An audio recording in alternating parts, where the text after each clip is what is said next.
হযরত আবু হুরায়রাহ রাদিয়াল্লাহু তাআলা আনহু হতে বর্ণিত।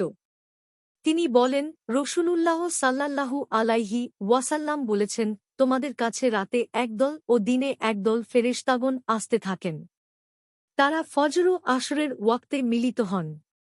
যারা তোমাদের কাছে থাকেন তারা আকাশে উঠে গেলে আল্লাহ তাআলা তাদের কাছে বান্দার অবস্থা সম্পর্কে জিজ্ঞেস করেন, যদিও তিনি তাদের সম্পর্কে অধিক অবগত। বলেন, তোমরা আমার বান্দাদেরকে কি অবস্থায় রেখে এসেছ? উত্তরে ফেরেশতাগণ বলেন, হে আল্লাহ!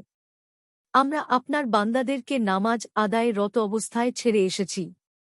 আর যে সময় আমরা তাদের কাছে গিয়ে পৌঁছেছি তখনও তারা নামাজ আদায় করছিল।